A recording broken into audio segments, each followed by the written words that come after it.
आगे बढ़ते हुए आपको बताएं कि पत्तू की मुल्तान रोड दीना नॉर्थ के करीब मोटरसाइकिल और 22 व्हीलर ट्रॉलर में तसादम हुआ है। हादसे के नतीजे में मोटरसाइकिल पर सवार 3 अफराद जाँ बहक जबकि 1 अफराद जख्मी हो गया।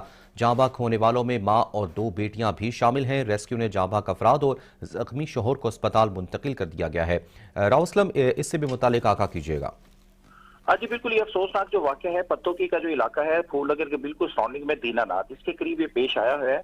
और एक फैमिली से जो मांगा मंडी से पत्तोकी की तरफ मोटरसाइकिल पर सवार होकर आ रही थी, ये 22 व्हीलर जो ट्रेलर था वो भी अपने इनके पीछे आ रहा था। लेकिन इसमें एक्सीडेंट की रीजन ये बनी है कि सामने से एक रॉन्ग वे पे एक मोटर बाइक आ रही थी, जो बिल्कुल इस फैमिली जो 4 फैमिली मेंबर बैठे हुए थे, जिनमें एक बाप था, उसकी वाइफ थी और 2 बच्चे थे, इनको उसने हिट किया है। इनकी नेग्लिजेंस नहीं है, ये जो रॉन्ग साइड से बंदा आ रहा था उसकी सारी लापरवाही, जिसकी सारी जिम्मेदारी मोटरवे पे होनी चाहिए, क्योंकि इस किस्म के जो मामलात हैं अगर एनएचए पे चलेंगे तो उनकी वो जिम्मेदारी है। और इसके नतीजे में 30 साल जो यास्मीन है और 8 साल आरफा और 5 साल जो खतीजा है, ये मौके पर जान की बाजी हार गई। ये दोनों ये माँ बेटियां थी, जो इसकी बेटियां थी और माँ थी, मौके पर हार गई और इस जिंदगी की बाजी हार गई है। और इन बच्चों का जो वालिद था 40 साल आबद, वो जख्मी हो गया है। मोटरसाइकिल सवार फैमिली मांगा मंडी से सरायमुगल की तरफ आ रही थी और ये हादसा, जैसा कि मैंने बताया, कि रॉन्ग साइड से आने वाली मोटरसाइकिल की वजह से पेश आया है और पीछे से आने वाले ट्रेलर इनको बिल्कुल स्लिप होकर जो बाइक उसके नीचे चली गई, जिससे वो कुचले गए और एट द स्पॉट इन तीनों की डेथ होगी, जिसमें 2 बच्चियां और उनकी वालदा थी।